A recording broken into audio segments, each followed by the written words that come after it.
Welcome to the Simply Wild podcast, where we come back to the wild within us. I'm so excited about the guest today, and the fact that you are in my home is just absolutely everything. You guys, this beautiful, gorgeous creatrix woman doesn't even need an introduction, but I'm going to give her one. Sweet Shanti, my dear, dear sister.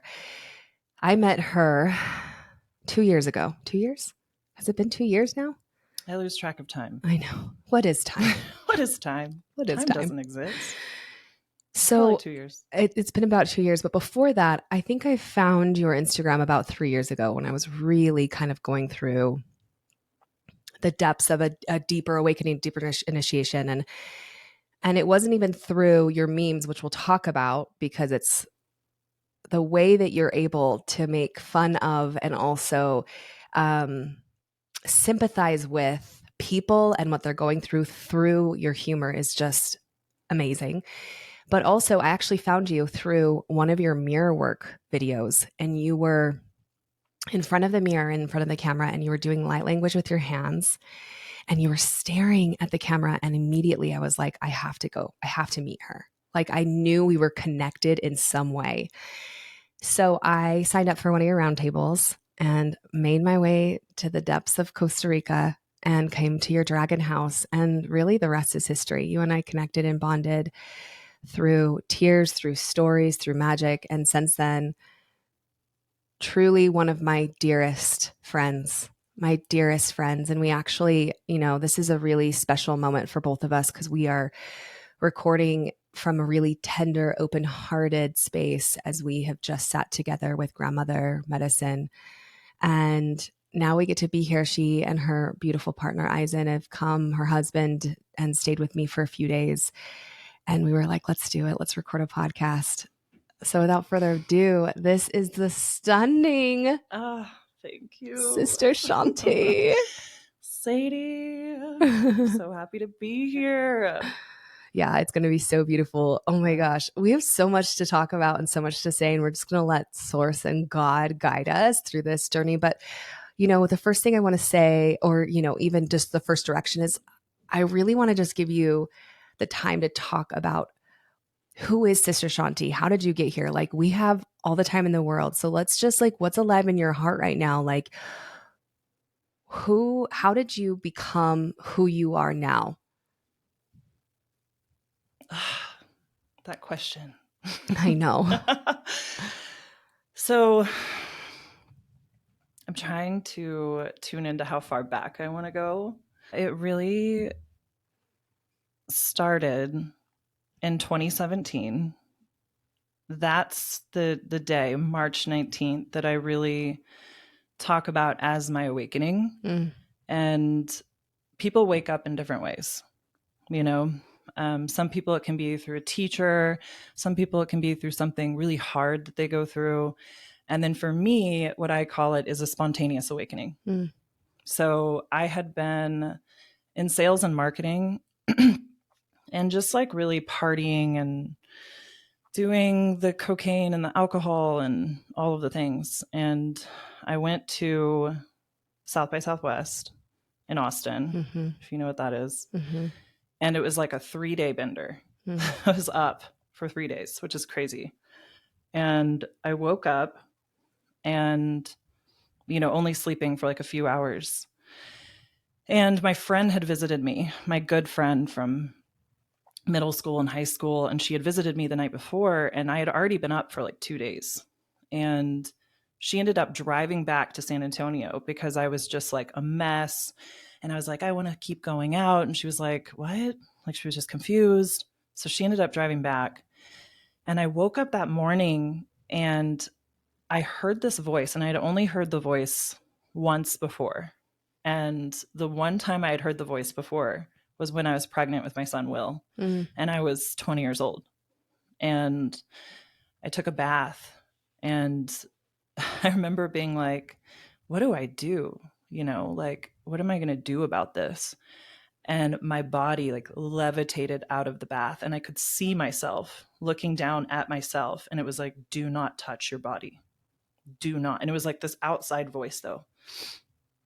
And yeah, it was just like very clear, you can't touch your body, you're going to have this baby. Okay. So that morning that I woke up, March 19th, I heard that voice again. And it was like, you can never do this again. You will never do this again. If you do this again, you will die. So up until then, had you been actively, like recreationally, in alcohol and cocaine? Yeah. Yeah. And it was getting worse, honestly. You know, it was, I would go once every month, and then it was once every 2 weeks. And then it was like every week, you know, and it wasn't daily. It was more like I was really, the place that I was in my life was, how do I get out of this where I find myself? This is not where I'm supposed to be. Yeah. And it was just this feeling of knowing, but I had Will, I had my son, you know, He was how old at the time? So at the time he was, let's see, he's 19 now. No. So 2004 to 2017, what would that be? 13, right? So I wasn't going anywhere. I was like, I felt trapped. Like, I'm here, I'm in Lubbock, Texas. I'm, you know, at this point, my mom was pretty much raising Will. And I just felt like a failure of a mother, like I was in the wrong, you know, I was just trapped. And I remember feeling like, how do I escape this reality? How do I get out of this? And for me, it was drugs and alcohol, because it gave me this temporary escape. Yeah. Where it was like, oh, it feels like I'm going on an adventure, you know, and it feels like anything's possible. And I'm just going to go out and I'm going to go to this bar and I'm going to meet people and I'm going to meet the right person and I'm going to meet someone who's going to save me from all of this. And it's going to be great. And, you know, that was always sort of the motivation on this deeper level, was that I was just hurting and I was so lost and just could not fathom or think of a way out at all. And so when I woke up that morning and it was like, you're never going to do this again, it was such a strong knowing that, like, okay. Wow. And it was just on the way home, I changed my phone number. I deleted all of my contacts because, you know, I had all of my drug dealers' contacts. So there were times where I would like quit, but like I would never actually delete their numbers because like, what if I need that again? Or, you know, but no, this was different. Not only did I delete their numbers, I changed my number so that they couldn't get a hold of me. And I got off all of my social media and I went back. I quit my job. The next, I don't remember if it was that day or the next day, I signed up for an IOP, an intensive outpatient program to like hold myself accountable. And this voice was online for me. And so it was like, okay, you're going to create an Instagram account. And actually, Sister Shanti at first was sober Shanti. Oh, wow. And then you switched it eventually. I switched it, and it didn't take long to switch because it wasn't, my first sort of people who gathered around me in my account were people that were in the community, were in the recovery community. And what I was doing was I was numbering every day. So it would be like day 1, day 2, day 3. So immediately the Instagram happened. Yes. And it was just every day I'd make a post. And the post was different every day because I was learning. I had moved back into my mom's back house. She has a back house on her property. So quit my job, moved back into my mom's back house, enrolled to finish college because I had never finished school. Enrolled to finish school, really not feeling like I was going to do anything with that degree. It was just like, but I needed the student loans. That was my thought process. Yeah. I'm just going to live off student loans. I'm going to figure it out. And I was sharing every day, and every day, like, spirit was just opening more and more and more for me. And it was these lessons. And I was realizing, wow, what I'm doing is like, I'm learning and I'm sharing immediately. So there's this cycle of like learning and being the student and then sharing and being the teacher. Yeah. And it was just this, I could feel it. And it was, I felt alive. I was like, give me more. Yeah. I want to share more. I want to learn more, Yeah. and What was your relationship with God before that? Like growing up, like was it connected and then you just kind of like disconnected when you were using the drugs? I mean, I grew up in the church somewhat. We weren't so strict. We were Presbyterian. Um, and it was, for a while, like in middle school and stuff, I remember going to church every Sunday. So we kind of went through phases, and even I was in like the jam. My sister and I were laughing about that, like jam flashbacks, because it was like the youth thing that met on Wednesday nights or whatever. So yeah, I mean, I did that. My grandmother was so connected to the earth. And so she would do stuff like pick up a rock and be like, listen, like everything has a heartbeat, and we would go to Wimberley in the summers and we would do crafts with feathers and she was just so connected to the earth. And so I always had this knowing that like there is something bigger. I never questioned that. I definitely questioned the church from an early age. Like I remember sitting in the pews at 5 years old and being like, there's something weird. Yeah. Like this doesn't make sense. I don't know what it is, but like this isn't like these people are playing pretend or I knew that there was something off. But yeah, actually in 2011 when I went to rehab, and of course I fell back into my stuff, but I actually almost overdosed in 2011.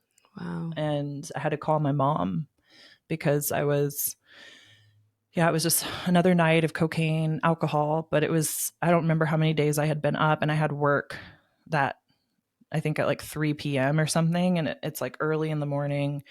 I had been up for days. So I just start chugging vodka and my heart started skipping. And I was so scared in that moment because it really felt like call your mom. She was the only one that I knew to call. And she had no idea any of this was going on. She came and picked me up, took me to the hospital, and like the doctors pretty much told me like, you're really lucky to be alive because of what your heart rate was doing and your blood pressure. And like you were, overdosing. So not being my mom now knowing what was happening, I was kind of like, well, I'll just go to rehab, So I ended up going to an inpatient program in Connecticut and stayed in Connecticut for like 6 months. And that inpatient program had a part of the program was like a spiritual aspect. And so we would do meditation and yoga and walk the labyrinth. And I'll never forget this guy who ran it. His name was Will. And one of the things that he did was he took us through this meditation of finding our spirit animal. And it was so cool. And immediately I saw this lynx, this cat that I didn't even know was a lynx. I was like, I don't know. I saw this cat with like tufts on its ears. And he like sat with me and he's like, oh, that's a lynx. And like, we looked at, what that means and how it's like an antenna to God. And then he did other meditations and he called them shamanic journey meditations. And I was so visual that I would just go in and it was like God was just talking to me through images and stories. I was like, wow. And my gifts were really coming online. Like this was the first time since I was 15 years old that I wasn't drinking. I wasn't numbing. And so I could feel my psychic gifts coming online. And there's so many different stories I can tell you about like the psychic gifts just really, really coming online. So I had a taste of it then for sure, you know? And then I ended up meeting a guy. I was like a year sober and he was in a band and there was this bar in Lubbock called the Blue Light. And it was like the blue light. Yeah. And I fell back into my ways. He ended up leaving me because of it, because I had gotten drunk one night and he was like, I don't want to be with you. And it devastated me, devastated me. We had been together for a year. He'd asked me to marry him. We got engaged. We'd sent out save the dates. I thought my whole life is going to be different now. Like I found someone and he's amazing and he's perfect. And, he's like, we're going to have a family. And we were like looking at houses in Lubbock and all of this stuff. And he left me, like walked out. Wow. I remember him packing his stuff. Like he didn't say a word to me. I was like crying and begging him like to talk to me. It's like, no, it's done. And that was that. And from that point, I spiraled. Yeah. But it was like a 5-year spiral. So it's crazy when I think about it like that. But it was because I had already obviously introduced the alcohol back in and all of that. But then, yeah, it was just, and it's, the thing about me is I was always able to keep it together on paper. So like I always had, during this time, I had management positions. I worked in fitness, the fitness industry. And so at one point I was the general manager of a women's club. And then I was like the sales and marketing director of a country club. So it's like you had it together. I had it together. Yeah. But not at all. Yeah. Right. And so, yeah, I mean, I had lost it. I'm not naturally a depressive person, really, but I just felt trapped. Yeah. I was like, how do I get out of here? And I'm a person who just will try. Once I put my mind to something, I'm going to figure it out. So if I need to research it or I need to keep, so like my mind was constantly just going, should I get my real estate license? Yeah. I mean, I bought a house. I tried to flip houses. I was just trying everything. It's like, how do I get out of here? Yeah. Yeah. And then the spontaneous awakening, just that morning that happened. And then your posts. And then the post, and it was really, the message was, tell the truth. Tell the truth on yourself. And now what I say is call the shadow to light. I didn't really understand that concept yet. The shadow and all of that and all of the teachings started to kind of come in, but it was just tell the truth always. Which is wild because that's literally what you do now. I actually kept hearing like, okay, when we go to that point, we need to talk to Shanti about the bravery that you exude through your audience, through what you share is so truthful. Like this isn't just like, oh yeah, be truthful and speak to your crystals. This is like, no, we are showing the shadows of the world and I'm going to show it with you and the government and literally everything and do it when it wasn't cool. Like before really anybody else did it. Yeah. And you do that to this day. And it started with you being brave and real with your own self, right? Exactly. Your own truths.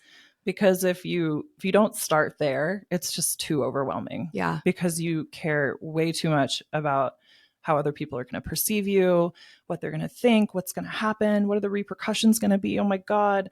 And so if I wasn't able to get on Instagram and say, this is what I did. I used cocaine, and like not care if someone from high school saw that, or an ex-boss or a family member. Yeah. It was like, these are my shadows. This is where I find myself. This is where I am. And not just my past, but the present moments when I wanted to go back to it. And I would tell on myself, like I would make a post and be like, I'm struggling. Yeah. Like I still feel this, or I feel that, or, so it was this just daily dedication, this devotion.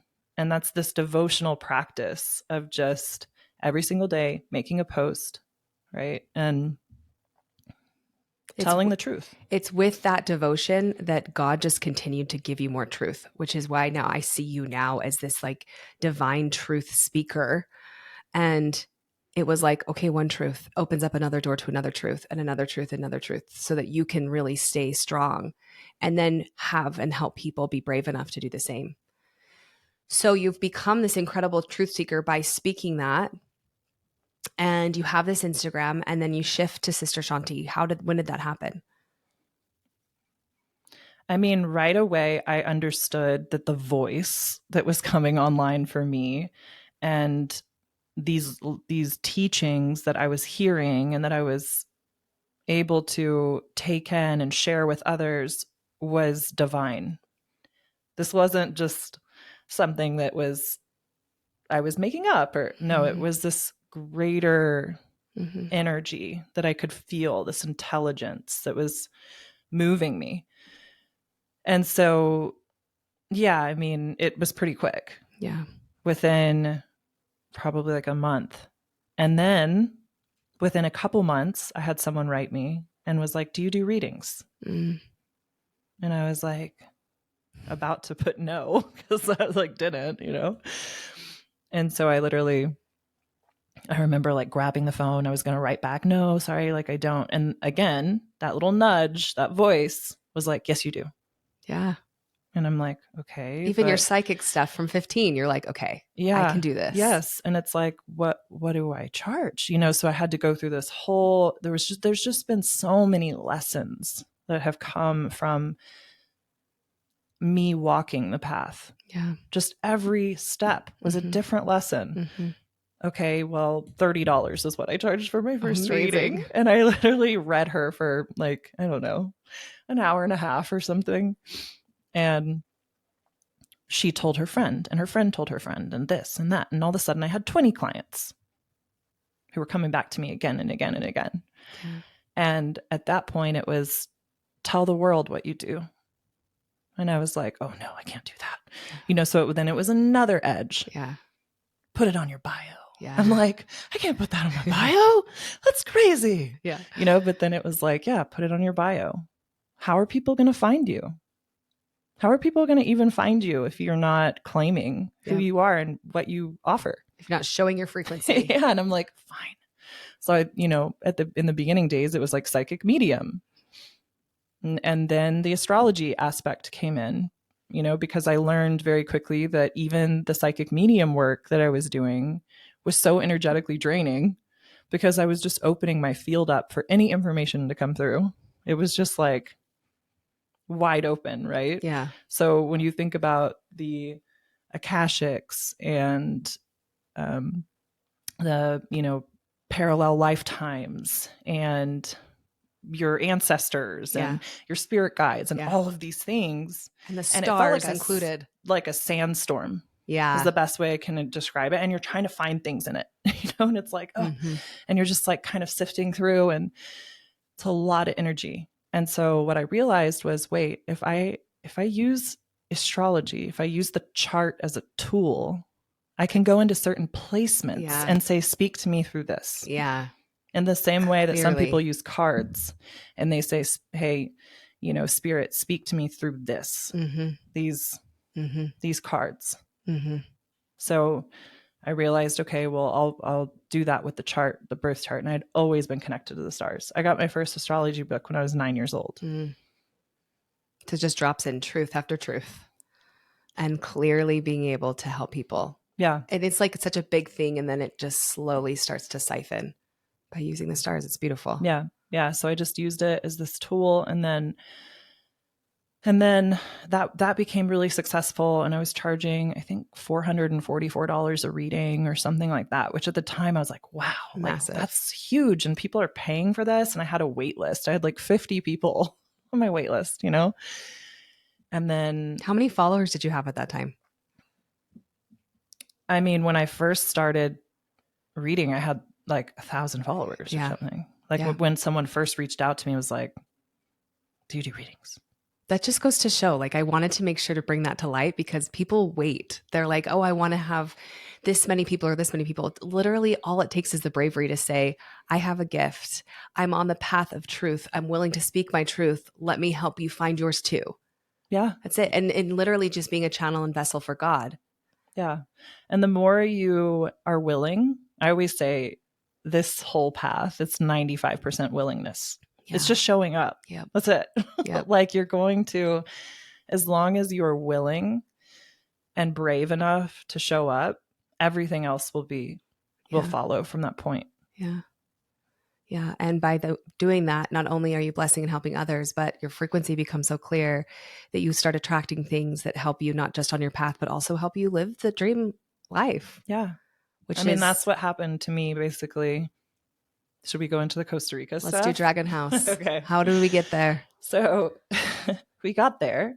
So by the way, during this whole time, I had a boyfriend who had gone through that 5 years of spiral. I actually met him. He sold me a car after my fiance left me. Wow. So it was like immediately 2 weeks later, I got with this guy who was 7 years younger than me. Oh my gosh. And went through this whole other phase with him, you know, like, so he was with me while I had woken up. I, at one point was like, we can't be together. Like, I'm doing this. Like, you're not. He wasn't on that path. He wasn't on that path, but he was like, no, like, you know, and every time I would check in with my guides, it'd be like, no, you need to stay with him.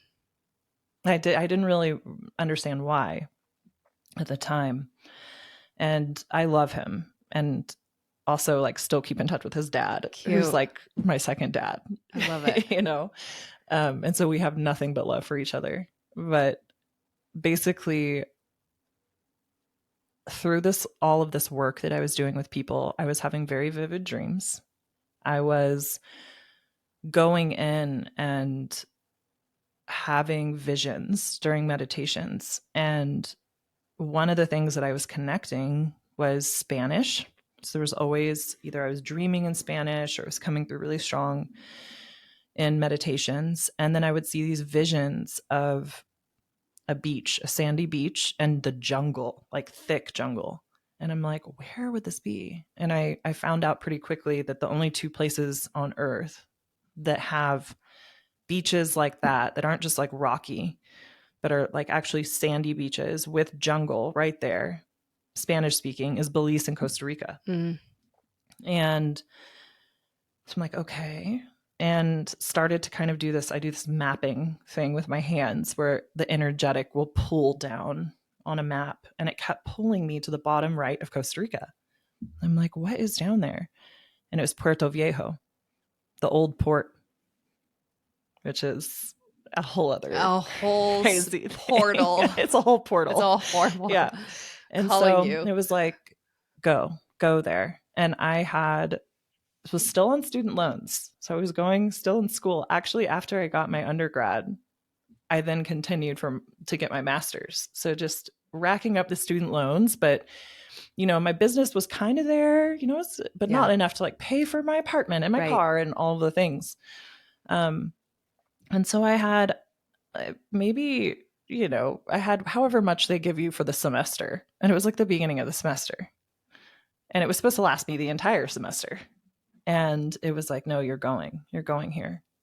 I was like, if I had this entire time, and this is just how I am, if I let my logical brain take over at any moment, I would not be here. Yeah.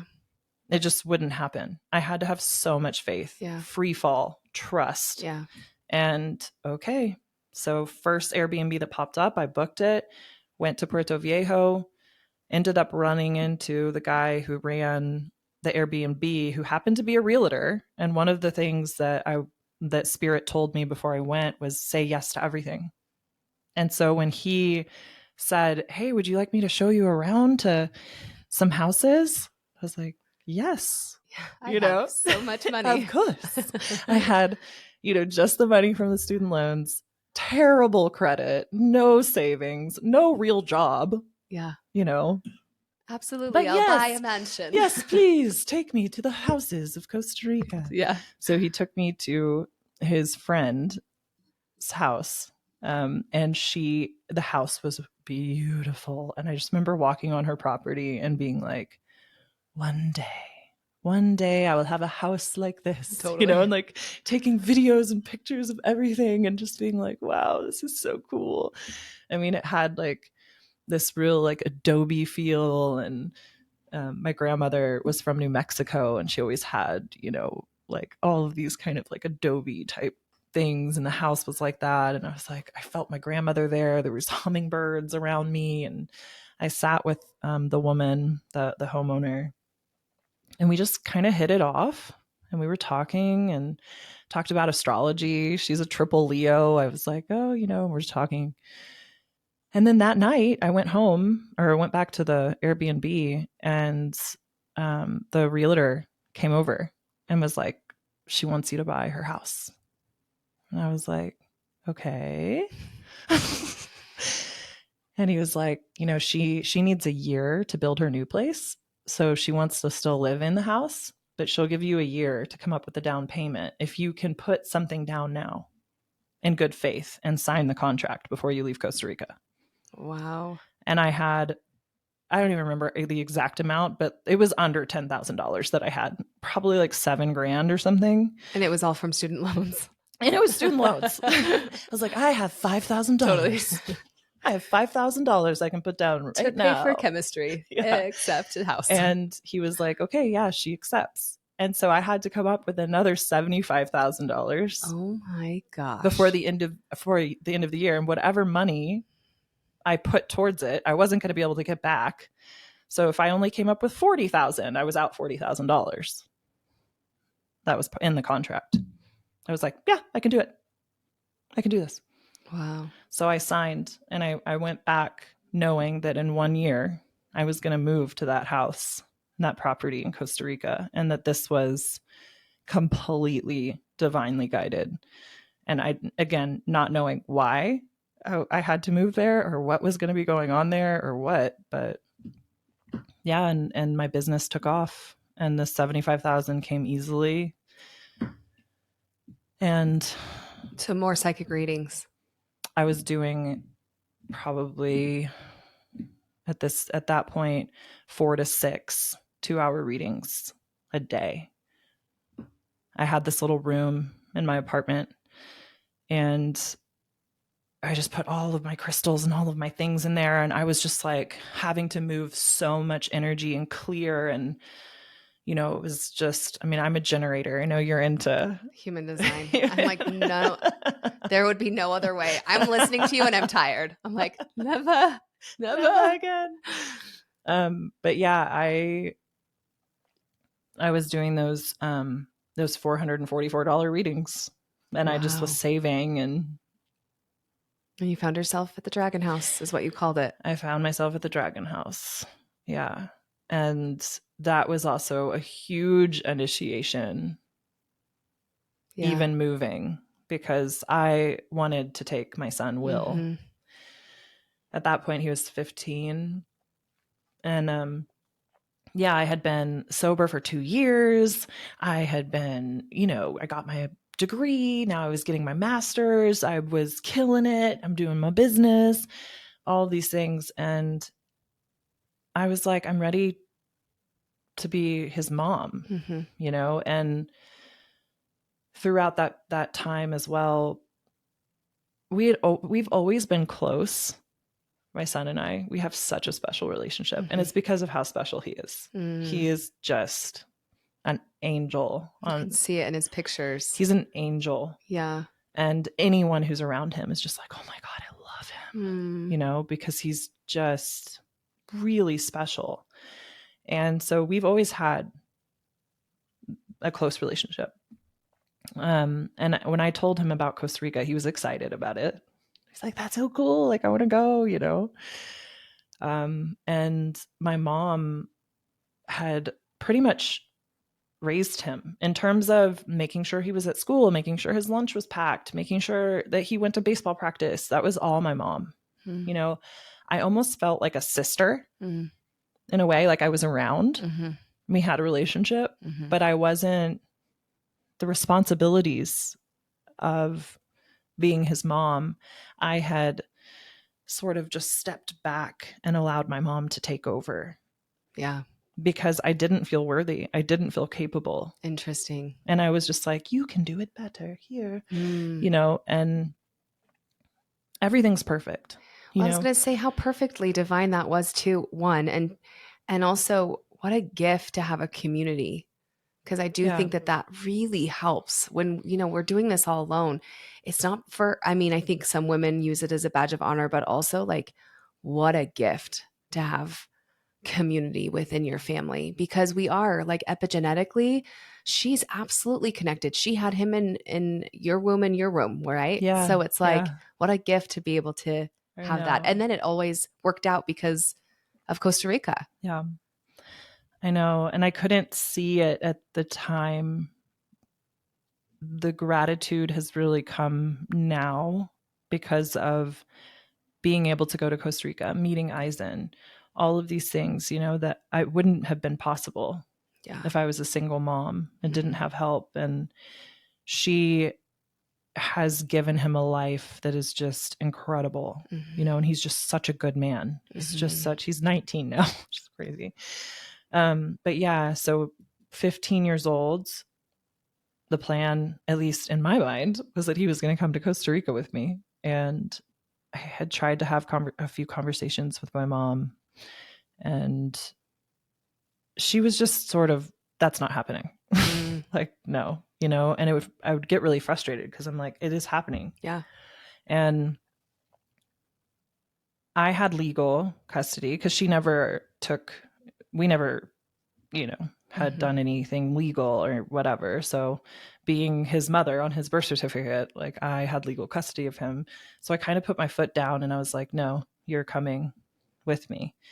He had sort of changed his mind after talking to my mom, and I could tell that my mom was really like convincing him that that wasn't the right move for him and different things. And so then there was a whole other layer where I was like, she's brainwashing him. Like she won't let me just be his mother. You know, she's trying to take my only son, my only child. And these are the stories I'm telling myself. She has 3 daughters, but that's not enough for her. You know, so it's like this anger and resentment and just all of these things building. And I remember it really came to a head. I went over to her house and I was like, let's go, get in the car to my son. And she was screaming, I was screaming. We never do that in front of him. So this was like a really just crazy like moment where we were both just this emotion came to surface, and I felt like I had never stood up for myself before. So even when she signed him up for baseball but didn't talk to me, or she made plans for the weekend with a friend but like never consulted with me, and it was, you don't look at me as his mother, you don't respect me as a person, you know. So I'm like, now he's packing his stuff up and he's coming with me, and that's it, and that's done, you know. So it was this moment where I was like taking this back and all of this, and he came with me, and I was like, I have legal custody of him. I was like, if you know, if like that's just what it anything, is. Yeah. And so I took him back to my house, and he had made plans with his girlfriend, and I was doing so many readings, right? So I was like in my stuff. Yeah. And he's like, Mom, can I go to my girlfriend's house today? And I was like, yeah, sure. So took him, dropped him off. He had just gotten his license to drive. So he was like, had just turned 16. Dropped him off at his girlfriend's and went back home, got on my reading, and I was in the middle of the reading. And it's interesting because the person that I was reading for, her name was Victoria. That's my mom's name. And her husband's name is Brad. That's my mom's husband's name too. What? Yes. So I was literally on a reading with Victoria and Brad. Oh my gosh. Okay. And I hear a knock at the door. And it's Victoria. No, it's the police. Oh no. I hear a knock at the door. I have no idea who it could be. I'm like, who would that be? That's weird. And I was like, hold on 1 second, guys. Go downstairs. The police are serving me papers. A restraining order. Against me because I was a flight risk. My mom had gone to an attorney, best attorney in town. Oh my gosh. That attorney convinced a judge that I was a flight risk, that I was unsafe, and that I was going to take my son to Costa Rica, some, you know, whatever. And so they put a restraining order against me. This is 2 months before I was supposed to leave for Costa Rica. And against your son, against Will. Yeah, I couldn't talk to Will. What? Yeah. How are they allowed to do that? I don't know. She had written this whole letter about like that I'm, you know, I'm not safe. I'm not well. I don't even remember what the letter said, but basically that I was a flight risk and that I was going to take him, and that she had been raising him, and he's in school and he has all these friends and he has baseball and he's in Boy Scouts, and how could she do this and whatever. Oh my gosh. Mm-hmm. And I just remember I remember crying so it was like a scream. I was screaming. Yeah. Like I was just screaming like this, just guttural. I called my sisters and I couldn't breathe. I couldn't talk. I mean, I was just so devastated and sat with it, because the thing is too, what I felt into was she was in on even having him go to the girlfriends. Yeah. You to know? leave. Right. Yeah. So it was this whole thing where Yeah. everyone was conspiring against me Yep. and whatever. So I really prayed about it. I sat with it. I did not know what to do. And that every time I would connect into it, it was, if you leave now for Costa Rica, if you don't take this all the way, if you don't go to court and you just leave, the story will always be, you left your son. You didn't care. You just wanted to go off to Costa Rica and do your thing, and you just left your kid. I didn't want that to be the story. Yeah. And so even if it ended up where I wasn't able to be with him and he wasn't able to come with me, I wanted it to be that I fought for that. Yeah. And so I used the last of my money, which was supposed to be to, move, to hire an attorney. And I showed up at court and just basically when I connected in and prayed about it, the message that came through was just, again, tell the truth. Yeah. Just tell the truth. Yep. That's it. Just tell the truth. Be brave. Be brave like you have been, and just show up and tell the truth. And when I showed up, nobody was there with me. I didn't have a single character witness because I had cut off all of my old party friends and stuff. I didn't have any friends. It was just, yeah,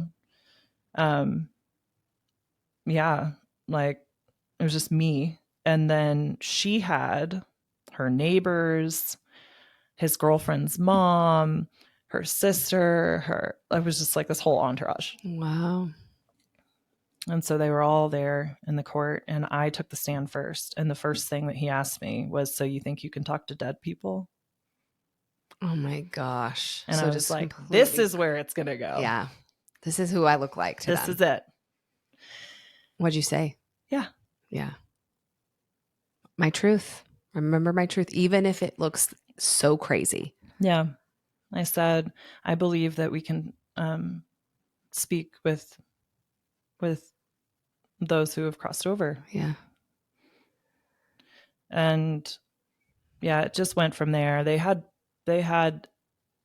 pictures that they'd taken from my Instagram and just completely tried to destroy my character, make me look crazy, and all of the things. How devastating. Yeah. How did you hold that? Honestly, for years, I didn't. Yeah. After? Yeah. Yeah. I knew that I had to go still to Costa Rica. It felt like if I stayed, it felt like dying. Yeah. It was that strong. It was like, do you want to die? Because if you stay, you're just choosing death. Yeah. And it was like, okay, I have to go. And as hard as it was to leave, my son and I, we went to breakfast before I left. And I just sat there and I looked at him and I said, I love you. I'm proud of you. You're doing what you believe is the right thing to do. And he said, yeah, Mom, I know that you're going to be okay. Mm-hmm. And he said, but if I left with you, I don't think Jiggy would be okay.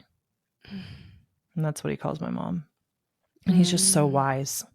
Jeez. Yeah. Oh. He didn't fight it because he knew. He knew where he needed to be. Yeah. He was like, I know you're going to be okay, but she wouldn't be okay. And I believe that. Yeah. She had bonded, attached, whatever attachment it was. Yes.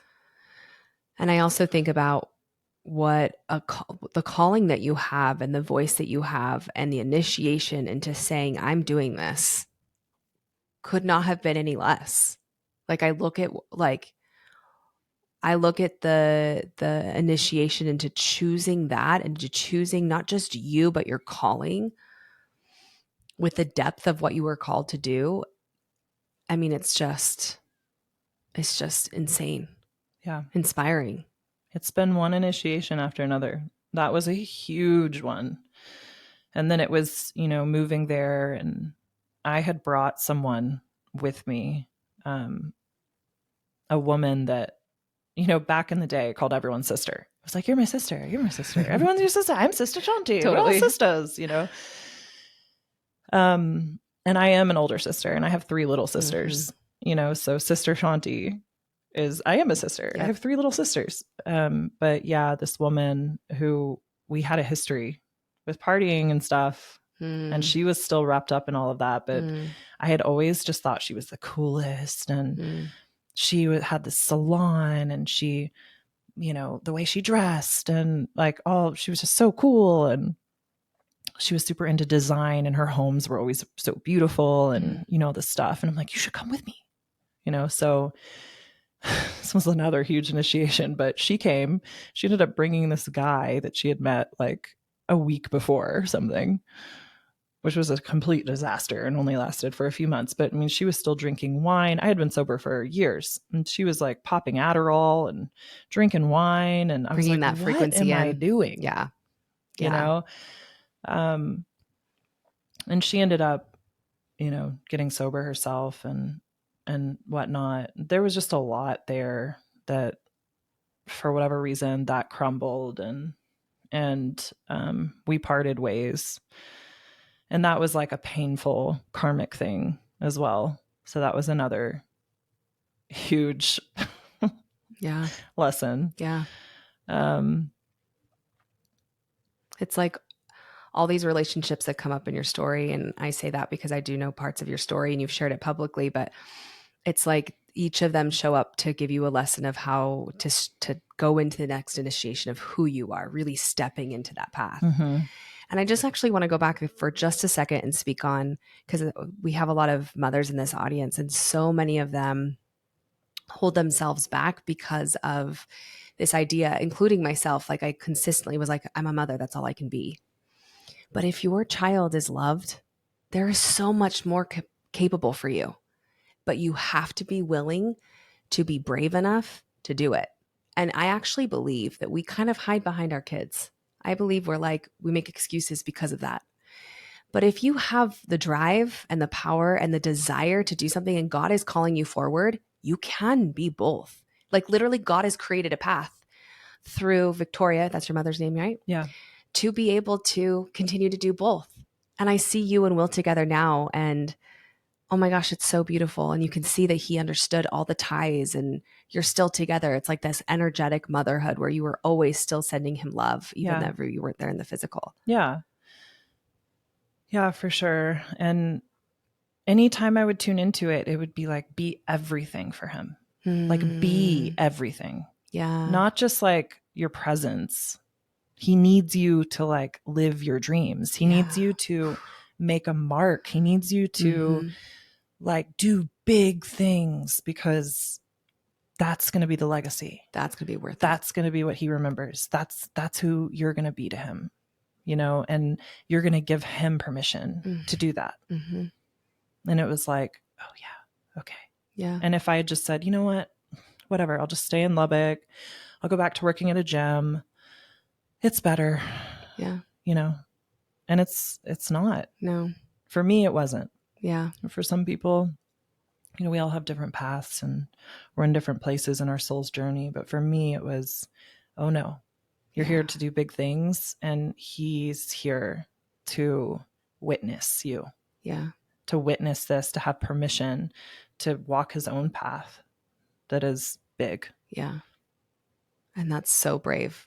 I wonder what his path has for him. I do too. Yeah. And what huge, what huge initiations he's going to have to say yes to. Yeah. You know? I know. So you're at the Dragon House and you. So I kind of jumped the gun, but basically the boyfriend that I was telling you about, he came with me. So this was his purpose. This is why. Okay. Didn't know that. Yes. Okay. This is why he was there, because you move to the jungle and it's no joke. You're in the jungle. It's wild. Like, there's animals, there's snakes, there's stuff, there's people like around you that like you don't know. Like, Are they safe or are they unsafe? safe or not? You hear stories of like break-ins and this and that. And so he was there really as like this beautiful protector who kind of just came with me and like until I was ready. And so he was there for like 6 months, about maybe a little less. And it was clear. I mean, we were like roommates. We were friends, good friends. Like, we made each other laugh. I mean, we were always having fun and we were laughing and everything. But there was this moment where I was like, there's more for me, you know? And he went back. He couldn't make money there like I could. He didn't work online. And so he's like, I'm going to go back for the summer and I'm going to make money and then I'll come back. But we just both knew when he left, it was like, that was it. You're not coming back, you know? And he ended up meeting his now fiance and everything, you know, ended up really perfect with that. The girl, the woman who lived with me though, she ended up staying for another year, which is crazy because it was just, and he would warn me about her. He was like, she's a snake. He did not like her. And he was like, I love you. And like, I'm trying to warn you about this person. And I just I wouldn't listen. I was like, no, she's part of the plan. She's part of the dream. Like, we're building together. No, like, she's my sister. I mean, all of the things. And in the end, he was right. You know, so that was a really hard lesson, but she stayed for another year. But during that time, so this was 2020. Wow. Right? COVID was kicking off. Yep. I did not recognize myself after what happened with my son, and just my energy felt so heavy. I was so tired from all of the readings. And I was like now supporting not only myself, but this woman who came with me, her boyfriend, and my boyfriend. Yeah. And none of them worked. So I was like just working and working and working and tired. And so he left and I got this message, you can't do readings anymore. And I'm like, well, what am I going to do? And it was like, you have to contact every single person who's on your wait list. I had 50 people on my wait list. Contact every single one of them. Tell them you no longer do readings. They'd already paid. So that's a lot of money. What? Yeah, that was a lot of money that I was like, how am I gonna? But it was like, contact every single one of them. Tell them you don't do readings anymore. If they would like to wait for who knows how long, years, maybe you'll come back to it. Maybe you won't. They can hold their spot for this price. They can also put that towards a retreat or something like that. Or they can get a refund. And I would say about half of them got a refund. And the other half were like, I'll wait forever. And they held their spot. So that was another huge initiation of like, what do I do? Yeah. And it was like, I'm going to put a class on. And I remember not really even knowing how to use Zoom. And I didn't have any kind of payment processing thing. It was all through Venmo and PayPal. So I literally put together this little website on my own and just put, send this much money to PayPal or Venmo. Oh my gosh. And I was doing all the back end stuff on my own, like, you know, just figuring it out. And I had over like 400 people sign up. And at this point, was it from your email list or what have you been continuing to No, go I had Instagram? no email list. This was just Instagram. Okay. And so it was, I think I charged $111 a ticket. Oh my gosh. Or something like that. And over 300 people showed up live. And I remember sitting on my table at the Dragon House with my little computer, my little crappy computer. Totally. And it was just all these people, you know, the weight room was like going up 100 people, 200 people. And I was getting emotional.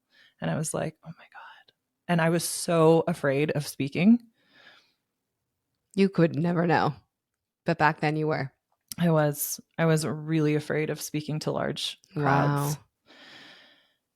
And even to this day, I usually don't do podcasts. I usually don't do things that aren't my container. Yeah. So even this is your first podcast. Yes. I know. So even if people invite me to, I got invited to Envision to like teach there or whatever. And I was like, the more like I kept feeling into it and it was like, no, no, you know, and maybe that will shift. But I feel like when it's not my energy that has brought, there's like a safety, totally energetic safety thing that I tune into and I'm just terrified. Yeah. Whereas I can teach a class of 300, 400 people that have come in around me. Yeah. Totally fine. But if it's they've come in around an event or another person and then I'm like showing up, I'm like my lips start shaking. It's crazy. Well, it's different energy. Like people come for the whole experience and maybe they don't know you. And so maybe you can tune into that frequency. Yes. Also, you've created such an incredible community that it's kind of like some people are like, and I do believe that there's a place for networking, but when you've created something and you've shown up in so much truth, people just want to show up for that. So that feels good to be like, I think it's a beautiful thing to be like, well, that's a boundary. But I want to know, what was that? What even was that class? Because it wasn't mirror work at that point, was it? Shadow work. Okay. Yeah. I mean, a lot of my shadow work was in the mirror. Yeah, so it was mirror work, but it was just talking about, like shadow work and what is the shadow and how do we come into like more love with those aspects of ourself. And it was then you're like, okay, this is what I'm doing. I was like, okay, yeah. And I had been, then the mirror work really took off. The mirror work had started back in Lubbock before I had come pretty soon after my awakening. I'd say a few months after my awakening. I have scoliosis and my hips were really not straight. I mean, pretty pronounced. And I just had a lot of pain. It wasn't so bad I had to have surgery, but it was like right there, you know? And I remember feeling trapped in my body, so trapped in my body. Even after I woke up and things, I could feel spirit around me and I could feel this divine plan that was like being laid out in front of me and everything felt good. I felt so trapped in my body and I was like, how do I get out of this? And I would go to yoga class and I would go to chiropractors and I had like anything you can think of. I tried. And I remember feeling so defeated and I was just looking in the mirror like, what do I do? And that voice came through so strong and it was like, take action now. And I was like, what? I was like, now, right now, stand on your toes, bend your legs, do this, do that, you know? And I was just like following it, like, okay, you know, and it was like, get on the bed, lay back, let your neck fall, you know, like stretch. I mean, I was just like listening. And even though it was like, I felt awkward, but I was by myself. Totally. Like, I feel weird. Like this feels awkward, but it could feel that same energetic of, I'm listening, I'm the student, and now I'm going to share and teach. It was like that, but it was like with myself. Yeah. And I was like, okay, like I'm learning, you know, I'm learning my body. I'm learning how I can move. I'm learning where I'm tight. I'm learning where I have pain. I'm learning. And I was just like super devoted. So that was a practice every day. Like it wasn't just in the mirror. It became this like, walking meditation. I would be waiting for my coffee in the morning and I'd be standing on my toes, you know, because I had so much pain doing that. And I'd be walking on my toes back and forth in the kitchen, you know, so it was just this like knowing like you can do this. You don't need to go to a class for this. Yeah. Just you don't need to go to a professional for this. You need to connect to your body right now. You need to take action. And so after my boyfriend left, and I had my room and my space because for so long from the time I was 15, I had a boyfriend. Wow. This was the first time I was alone, and I was alone in this. You've seen my room at the Dragon House. Beautiful, So massive. I built this incredible mirror portal in my room with just channeled it basically, and had all of these shelves around it and an altar and all of the things. And I mean, every night I couldn't wait to meet myself in the mirror.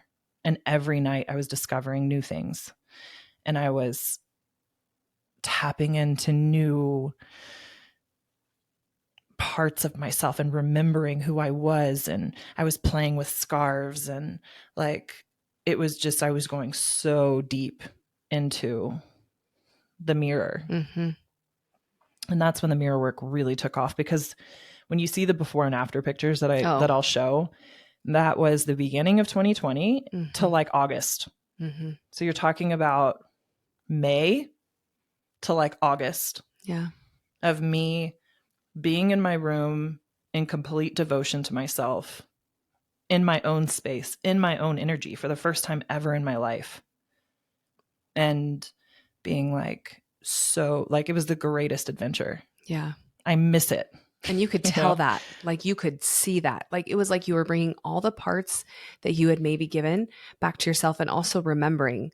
I love that you said, you know, you listened to this voice to say move, and then you just started listening to your body, and you're like, okay, where is it tight? Like, where am I going to move? Like, and it was these intricate movements rather than like warrior 2, warrior 3, right? It was just like, even like your fingers, like it's just all these intricate everything. movements. Yeah. It would be like, I remember my foot being kind of like crooked. And whenever I would sit down with my feet underneath me, my right foot would hurt so bad, just my right foot.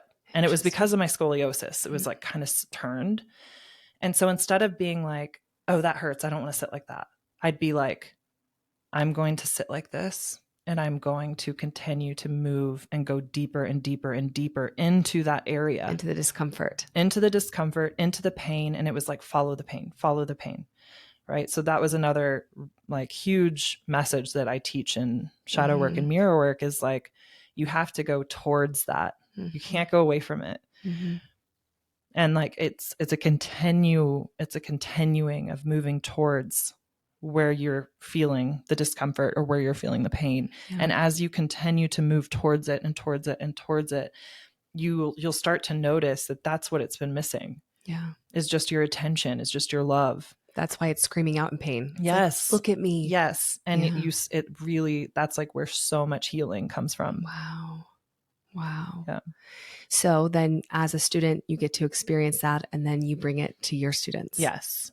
So I was learning all of these different things, you know, going towards the pain, why it's important to have, you know, certain music, and why is it important to keep your hips super open and strong. You know, that was one of the things that came to me really strong in the mirror, was like squatting and moving my hips, and like really, you know, strengthening this area. And vibration, you know, jumping. So I would do a lot of jumping, a lot of movement. So it's like, and there's reasons for all of this, really to come back into this homeostasis that we've been disconnected from. And especially with women, like a lot of us are super disconnected from our wombs, and have experienced sexual trauma and all of this stuff. And so that was the reason. The hips, they hold a lot of it.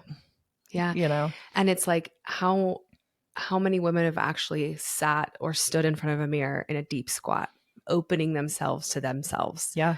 Looking clothed or unclothed, right? Like letting ourselves really be seen and witnessed in ourselves. It's such a vulnerable place to be. Yeah.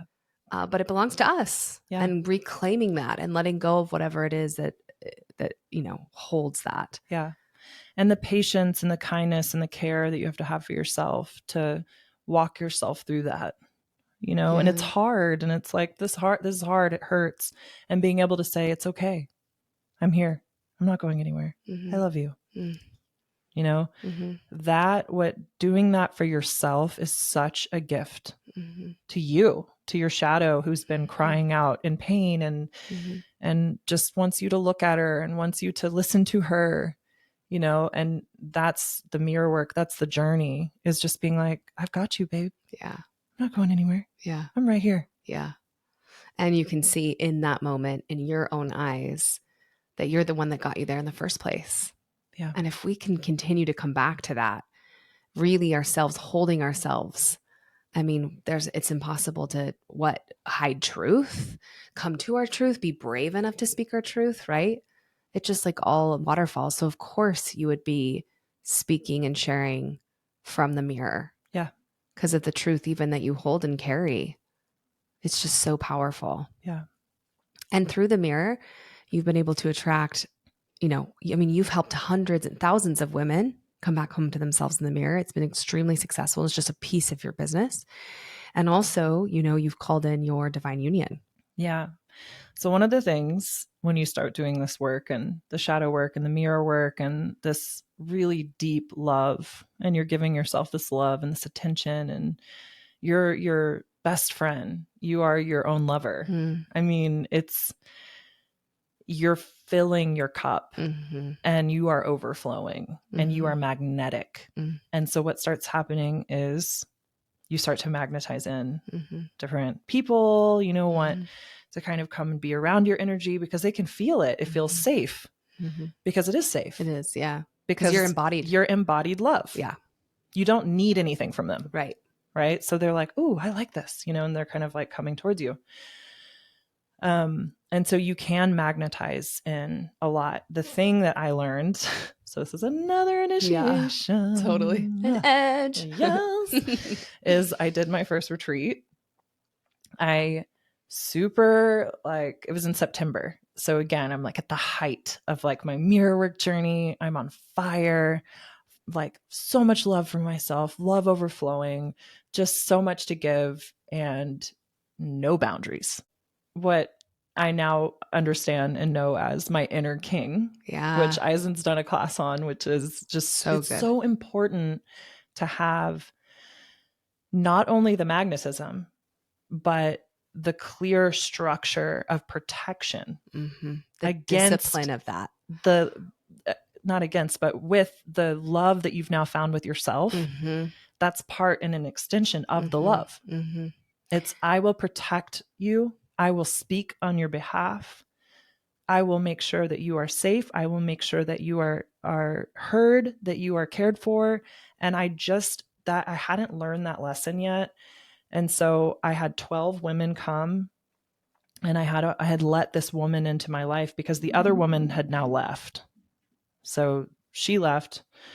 This other woman came into my life, and again, like just this kind of energetic of not feeling into someone's integrity and just taking them for face value and being like, we're all like sisters here. Totally. And we're just like all have the same dream. And we're frolicking in our skirts. The thing is, if they haven't faced the parts of themselves, if they haven't come into that love for themselves deeply, and if they're not walking the same path of integrity and truth, it's a mess. Yeah. And so learn from that retreat that, I needed to really have better boundaries and be able to see. So that lesson was, I'll never forget this.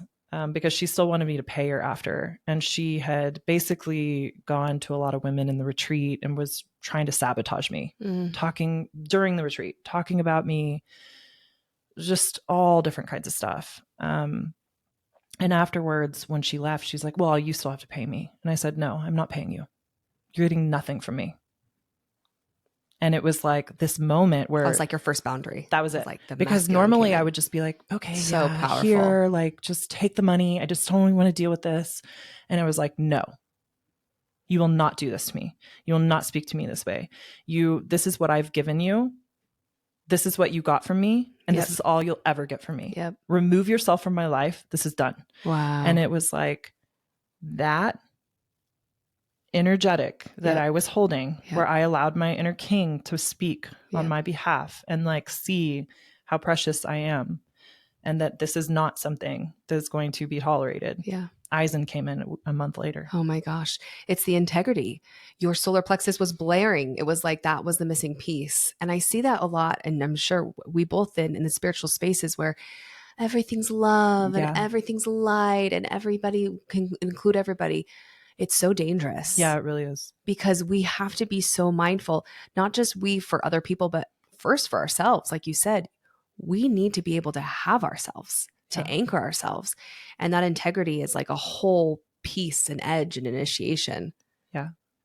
I mean, it's that whole yin yang and duality within us. And then here he comes. And then here he comes. Because how cool that you had it for you first. It was like he could come once you magnetized. Yes. Because you already had the completion. Exactly. And the way that I like to describe it is it's like a king, a real king, someone holding the king template does not want to come in and have to deal with your loose boundaries.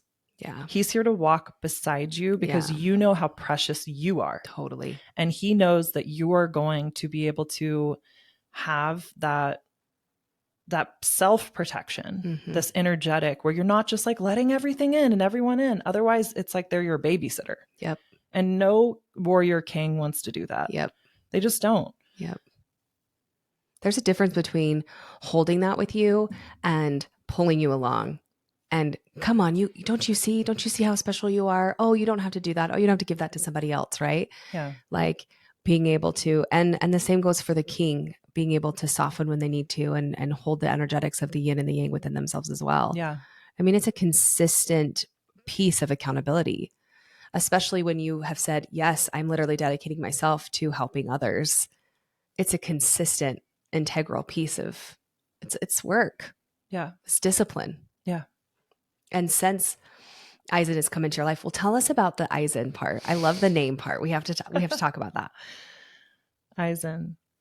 Oh, okay. Yeah. So part of when I would teach, so you can listen back to my very first beginner shadow work, it's called. And I would go, Eisen, Eisen. I was always saying Eisen to the point where I had a woman who was a follower, but now a friend, who's a designer, design this really cool graphic that said Sister Shanti Eisen. This is before I knew who he was or anything, because I always said it, Eisen, Eisen, because it's true. It's like we have all these distractions externally. Totally. And then we can blame this and we can become a victim because of this. And this is why my life. And it's like everything's a mirror. So Eisen, right? And it's like, I would just always teach that. Yeah. And so, yeah, he came in. I had been celibate at this point for 18 months. Wow. Yeah. Damn, girl. I know. Really prepping. Yeah. 18 months. So I think I have my timeline off a little bit. I'm like, wait. So it was the beginning of 2021 when things like really kicked off. Okay. So 2020, I was still like that in my stuff. Yeah. Yeah. So my boyfriend did leave and I did start going deeper into the mirror work. But like when I really, really like changed everything was that beginning of 2021. Okay. Wow. So yeah, Eisen. And so I mean, how much do you want to know of the story? As much as you want to tell. We have all the time in the world and whatever feels relevant to you, right? Like this is what I'm seeing and what we're like talking about, Shanti, today is just like the evolution of every edge that you've said yes to continue to awaken your truth. Because as much as I haven't followed you for very long, every single time I can feel it energetically when you talk about vaccinations or Gaza, like there's just or even government or the truth of really being feminine embodied, not just the flowy, like the integrity or mirror work or shadow work. I can just feel you stepping deeper into truth. And like we said just 2 seconds ago, it takes discipline. And so I think, calling in a divine union is so that it's like the hardest, most powerful shadow initiation into the next edge. So like, where did you go from there to get to that next truth? Well, I had that lesson. So that was the first retreat in September of 2021, and felt my inner king really coming online. And then I did a video, and it was like, where are you? I think I did a few stories too, and I was like, where is he? Because I could feel him really close. But I had been celibate for 18 months. You know, my boyfriend had left at the beginning of 2020. I like had no desire to be with anyone other than my husband. Yeah. I was like, the next person I'm going to be with is going to be my husband. And I'm not going to date and be like, you can try me out and then see if you like it. Mm-hmm. It was like my husband. I remember claiming it. I remember looking at my front door and being like, he's going to walk through that door. Wow. I don't have to look for him. I don't have to go to a restaurant or the beach and be looking and looking. Is that him? Is that him? No, he's going to walk through that door. And so I had just like completely let that go. Was that something you manifested, or was it something that you just knew? It was something that I claimed. Okay. Yeah. Yeah. Cool. Because I had noticed my energy being pulled a little bit when I'd be at the beach or, you know, and it's like, maybe that's him, you know, and it was like, stop. Yeah. And it was like, I can create this however I want. And so that's how I decided to really put it beautiful down so that I wouldn't have to be wondering. Yeah, I was just like, he's going to walk through that door. And I'd been celibate and wasn't looking, knew that he was going to come when he was going to come. And somebody sent me a video of his. And his video was, he was calling the men forward. And I had not seen a man the way he talked to the brothers. I remember he was like, brothers, you know, he was like calling them. And I was like, who is this guy? This is great. And I felt like I was on fire after I watched that because, I mean, you know, women are such a huge part of the space. And so you'll teach a class and it'll be 300 women and no men, or like one man. And you're like, okay, well, where are the brothers? Where are they? And so when I saw this, I was like, yes. And not from a place of like, oh, he's good looking or anything. It was just his words. And I reposted him in my stories. And I said, yes, more of this, with a bunch of fire emojis or something. And the way he tells the story is he woke up the next morning and had a DM, because when you post someone in your story, it's like a DM. So he had a DM from Sister Shanti, but I had so many fake accounts. So he's like, oh, this isn't real. This is like a fake account or something. And then realized, wait, it's not a fake account, because I think his following had gone up a lot. And he had gotten like 700 followers in a day or something like that. And when he tells the story, he says that because I started following him, he felt his energy and his life completely changed because I was watching his stories and I was just kind of like in his field. And he, but there was months, I mean, like a month went by, like we weren't in communication. You know, I was just kind of like watching his stories. He was like a good looking guy who lived out in the woods. He had just bought a cabin in Vancouver Island. And he'd be chopping wood or he'd be working out or, you know, and I was just like, okay, this is cool. You know, just like go to the next story. I mean, whatever. And he posted a story about being on his way to ayahuasca. And for whatever reason, I felt called to just say, I hope you have a beautiful journey or something like that. I DM'd him. And, you know, he said, thank you or whatever. And the third night he drank, I came to him in ceremony and said, we're meant to be together. Like, I'm your... Wow. I don't know if I knew that part of the story. Union. Yeah. Grandmother, she would. I know. So then he comes out of the ceremony and he's thinking, I can't just like text, like DM her and be like, hey, we're supposed to be together or whatever. So he left me a really cute video and just said, hey, I just got out of my ceremony. I just want to thank you again for your well wishes in my ceremony. And it was really beautiful. And you actually did come and, I saw you in the ceremony. And, he didn't say what I said or anything, but it was just like that. It was really sweet. And then I think maybe like a week or two later, he responded to a story and was like, wow, you guys look fun. And I said, well, when are you going to come to Costa Rica? And he bought a ticket that night. And then he got to Costa Rica. And he I remember feeling when he bought the ticket, because I had said that to a lot of people, because I was out in Costa Rica by myself. So anyone who was kind of on the path or sharing things, friends or I'd be like, come on, like come visit anytime, Totally. And people were like, yeah, for sure. And this guy was like, okay. And he was like, yeah, no messing around. Yes. And I was like, what? Like, I remember feeling like, yes, this is what we need more of. Yeah. This energy. Yeah. This like masculine, I'm going to do it and like just take action. Were you terrified at all? Like, oh, this is real?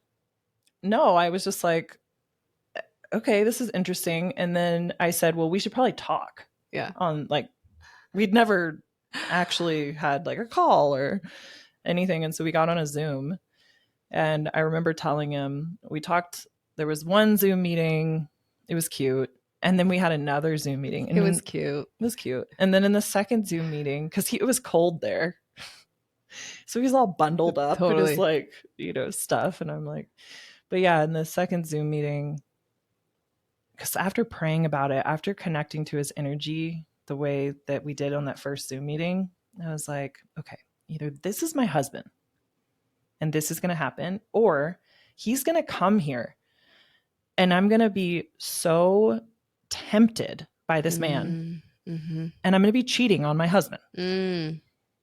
Wow. Because my husband was in my field. Yeah. And I was like, I don't know if you're my husband. Yeah. Or if you're some guy here to distract me from my husband. I was like, so still unsure. I don't know. So I in that second Zoom meeting, I told him that. I said, listen, I've been celibate for 18 months and my husband is really close. He's in my field. So if you're not my husband, you can't come here. Oh my gosh. Because if you come here, yeah, I will be basically like, disrespecting my husband. And I can't do that. And I'm not going to date. Like, that's not a thing for me. My husband is going to claim me. And that's all there is to it. Yeah.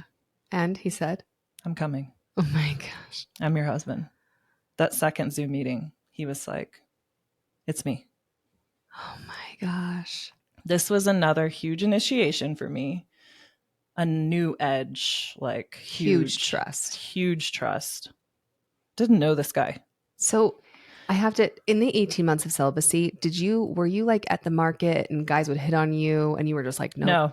Okay. So really no one in your field. No, because my energy. Yeah. And the way I carried myself, it was not seeking. Yep.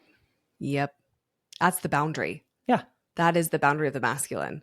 I was not I'm going to carry myself. I was not trying to get attention from people. Totally. It's a completely different energy when you're going out and you're like dressing for attention or like trying to get attention, or even if you have that in your field as something that you're desiring, it's very extractive.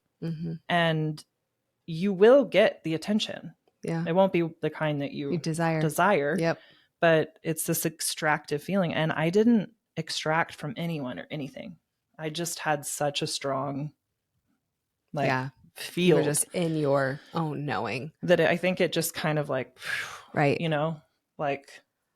Yeah. Wow.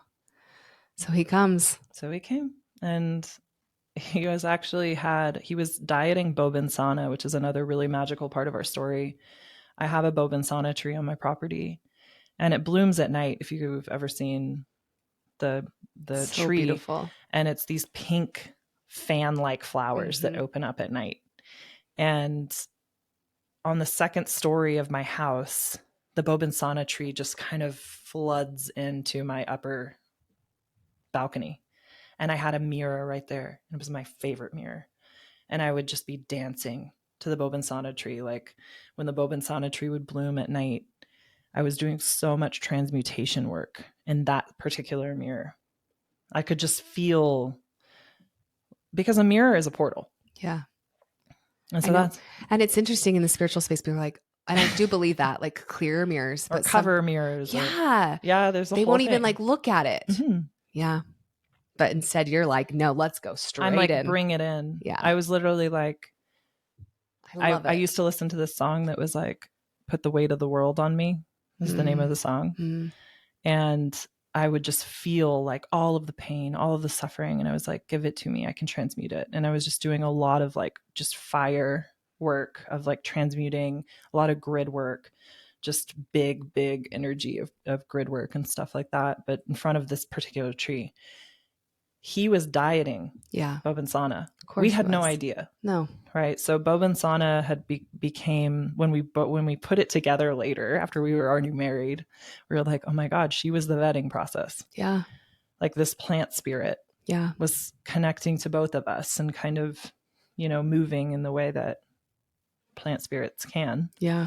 She's super creative too, like her energy and spirit. Jeff did a Bobansana diet too. And it's interesting that would be the case because you and your art, like it would be interesting, like not just like your mirror, but like what you create and what you guys have created together.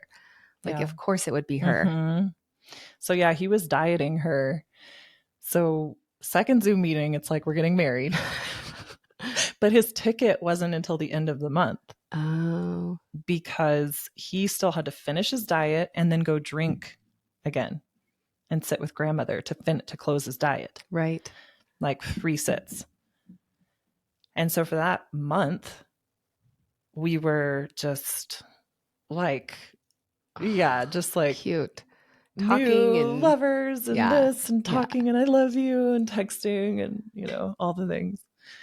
And he finished his diet. He drank and then he made his way to me. And I waited up all night for him. I sent the taxi with snacks. Cute. Yeah. Because he got in late. And you have to drive, 5 hours to the Dragon House from the airport. So he wasn't going to get in until 3 a.m, but I could not sleep. I was wired. I was wide awake. I was singing. Like I have all these videos. I'm like in bed, just like videotaping myself, like being like, oh my God, and like singing and excited. And he shared his location. So I was just tracking him all the way down. The closer that he got, the more I was just like, this is happening. Oh my gosh. Yeah. And when he showed up, he had these prayer beads in his hands. And he was like, I want to give these to you. These are my grandmother's. And they've been with me every ayahuasca ceremony. And I've prayed into these. And like, I want you to have them. And 2 weeks later, we were married. Wow. On 11/11. 2 years ago. 2 years ago. Yeah. Wow. I love that story so much. Yeah. How powerful. I know. We're crazy. Bunch of Sages. Totally. Sagittarius. I mean, once again, but when you look at my story, it's like, I mean, it's not when you look at all of the cliffs I've jumped off of. Yes. And just been like, I know spirit will catch me. Yeah. And then it always is like that. Yeah. It's like the angels just come around. Yeah. Hold me and lift me up to places that I could have never imagined, but I have to jump. Yeah. Okay. So this is coming so strongly in because you just had your birthday like 2 days ago. This is kind of jumping in the story. We'll kind of go back if we need to, but I asked you, I was like, and it makes so much sense. Of course, this would be how you answered, but I said, what's your intention for the year? And what did you say? I said, I don't do that. I don't make intentions because it's always bigger than I could ever imagine. And I don't want to limit myself. Yeah. Yeah. God is like, just wait to see. Exactly. Just wait. If I'm like, oh, this is what I want, or these are my goals, or these are my resolutions, or these are my intentions, it's like, whatever you focus on, that's what's going to be your reality. And that might seem big, like what you can create and what you can think of and imagine in your own mind may seem huge, but there's more. There's more than you could come up with in your mind. So when you do that, it's like you're saying, this is my limit. This is what I can think of. This is what I can imagine. And so this is where I want to be. And God's like, oh, I have so much more. Yeah. You know? Yeah. And it showed that again and again, like when you look back on your story and every time. And I would say the overall theme of the intention or whatever it is trust, like so much deep trust that you've had over and over again. Yeah. Trust, surrender. Yeah. And that's what I said, you know, I mean, your Medicina was so incredible. And I would have not said yes to anyone but you. I'd been invited to drink so many times.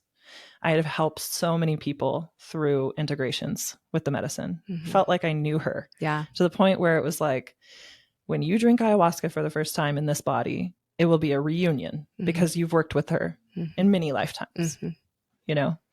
And when you asked me, I was like, yes. Yes. Yeah. It was not even a question. And a lot of people are like, oh, there'll be so many things like that'll show up as you're leading to ceremony to like convince you otherwise. And you're going to have all of these like kind of, you know, things that happen. None of that happened. It was like the smoothest, most just gentle, like just knowing everything was like, yes, you're going. Yeah. And I remember the first night, the intentions.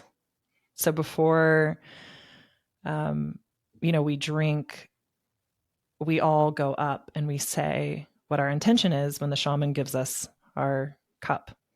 And so we're all going to drink together. So everyone has to go around and approach the shaman and get their cup and say their intention and then go back to their mat to wait for everyone else. And then we all drink together.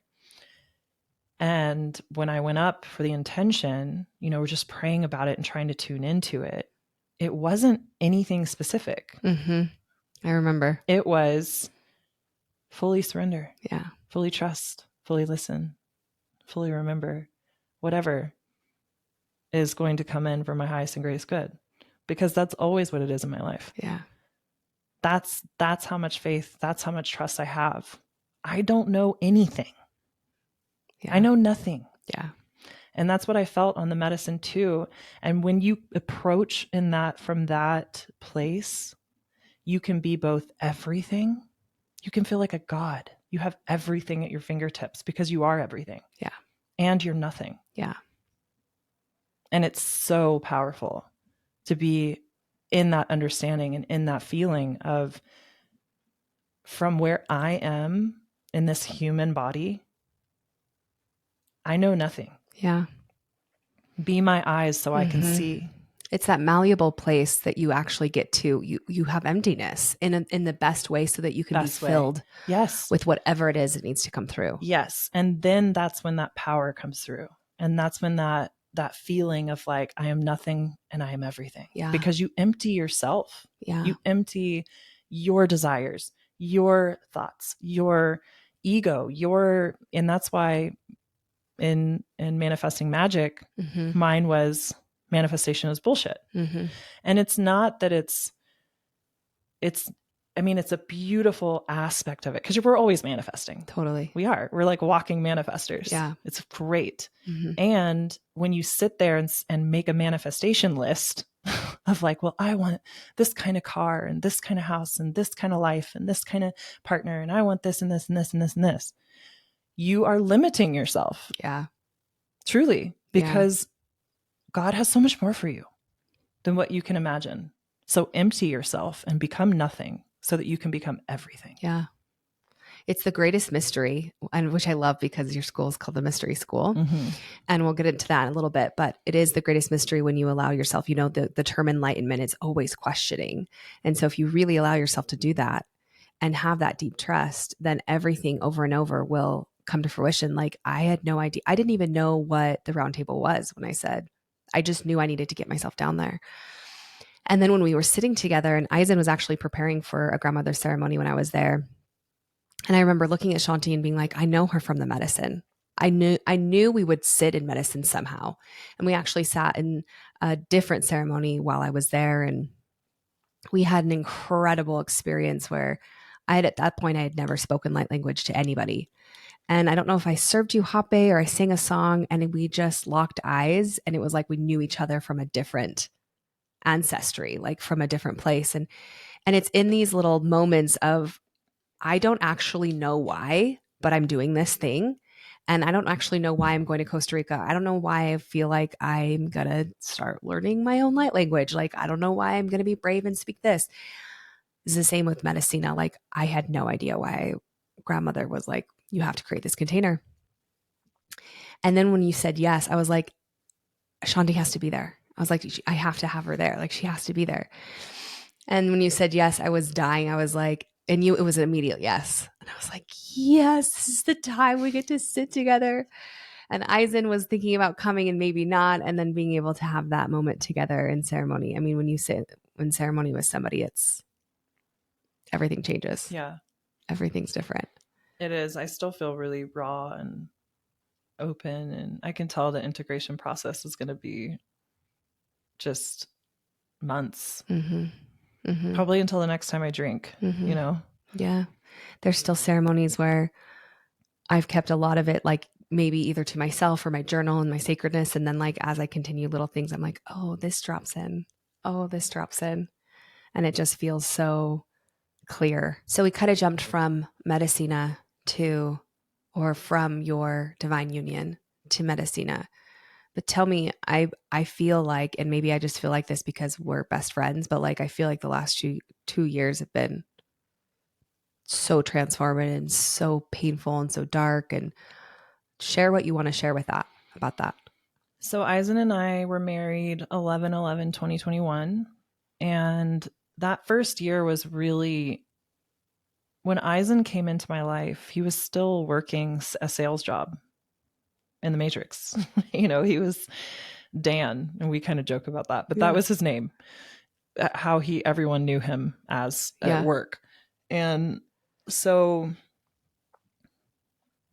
there was just so many ego deaths, so much patience, so much knowing. And from Eisen's side, there was times, and he'll tell you this, I had my bags packed because he would come up to me and be totally in his stuff and not be able to see anything and be projecting and all of this stuff. And I would say, stop, I can't listen to you. You need to go talk to God. Mm-hmm. And he would be like, what? Mm-hmm. How dare you tell me I need to go talk to God? Mm-hmm. And I'd just be like, you've got to. You have not prayed about this. You're not seeing clearly. Mm-hmm. And he would go back and he'd sit and he'd meditate, and he'd come back a few hours later and he'd be like, okay, I see. Mm-hmm.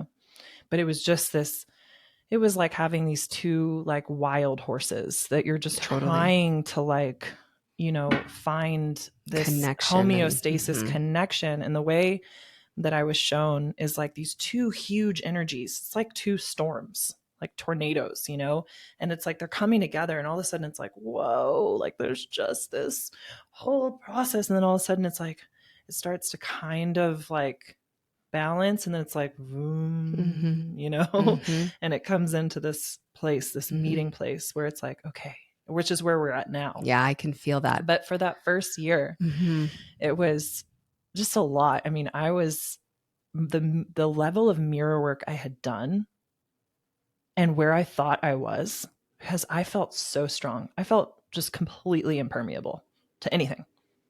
I'm like, I would put on my headphones. I would have people working around me, living around me, housekeepers coming in.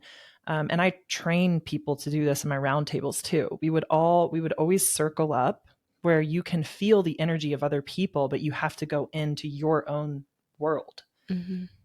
In the same way that we do in life. Mm-hmm. We can't be distracted by the noise or by how someone else is doing it, or what is someone else listening to, or right. So it's like training you to like get into this place of like total trust and connection with yourself and with the mirrored image that you're seeing. this dance, this relationship, I was like, nothing can take me away from this. I felt so strong with this relationship with myself. And then here he comes. The fact that you just said that, God is like, let me show you. Yes. And then here he comes. And I'm like, Totally. like I could just feel myself losing myself. Yeah. With like his energy, or when he came into the room, or is he watching me? Is he looking? I mean, it was like everything I was teaching these women to, like, yes, I know you have kids and you have family and you have this and you have that, but you can put your headphones on. You can go into your own place. You can connect. Like, and it was just, wow. Like the lessons that were coming. Wow. With his energetic pulling me away from myself. And I was like, this is what's happening. Like I could see what was happening, you know, but it didn't matter. Like his energy was just so strong. And so that was a whole, actually Mirror Medicine talks a lot about that. The class that I did in October of 2022. So this had been like almost a year that we were together at this point. And I was just I had been training, like more, understanding more and more and going more deeper about feminine and masculine and the balance and external and all of the stuff. And I was ready to like teach, but it took that long. Yeah. Like I didn't have a class for a while in between there because I was just like, I can't get on and teach anything until I get myself together and start to alchemize this and understand this. So I put that class on, and then 11/11, our 1 year anniversary, we did in service to union. It was so beautiful. And we had, you know, a big gathering. You were in that. And just a celebration of divine union and lots of union codes. And it was so great. And then not long after that, towards the end of November, we went to Dubai. He had gotten invited to lead a men's retreat in Dubai in the Middle East. We went to Lebanon, saw his family.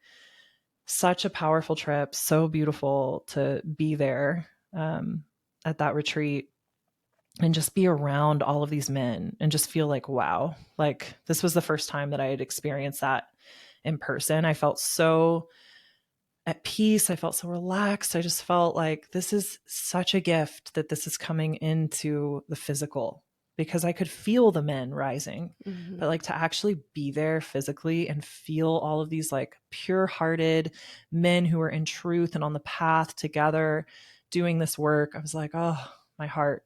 And I got pregnant. Wow. That's where I got pregnant. Yeah. So that was my birthday. I think I got pregnant on my birthday. Wow. And during the retreat of all of these men holding this energetic, and came home and found out on the winter solstice, the day of the winter solstice, the 21st of December, that I was pregnant. In Canada, at his house. At the Dragon House. At the Dragon House. Okay. Yeah. Wow. And at that time, because this is just such a huge part of my karmic lessons, is with the sister thing. Yeah. Another sister who I thought was such a close sister and who lived with me at that time. It had just gotten to this point where I felt there was resentment building up. There was a lot of not like truths that weren't being spoken, even though I was really, that is my number one thing. If someone is in my inner circle, number one, tell the truth. Yeah. I can't, because that's what I hold myself to. That's where I hold myself. And I understand how the shadow works. And when you're not in truth and you're not brave enough to call your shadow to light, whatever that might be, even if that's I'm jealous of you or I'm angry at you or whatever it is, it festers. Yeah. And it starts to create all kinds of issues. Yeah. And I could feel that there was just something not right. And so I was like, we have to leave. I had this like protective thing come over when I found out I was pregnant, and I was like, we have to go to Canada. So we went to it just happened to be in winter though. So we actually went to his cabin, totally different, obviously, than Costa Rica, connecting to the sun, to the land, to, you know, the food that I have access to out there, to going to a cabin, pretty much no connecting into nature other than just being in the woods. But, we would do a little, like some walks and stuff, but just a lot more disconnected from the land. And yeah, I felt that was the place I needed to be. And I was pretty sick for my pregnancy, like always feeling nauseous, just not really feeling right. And then I started to spot, and some friends had come and visited us.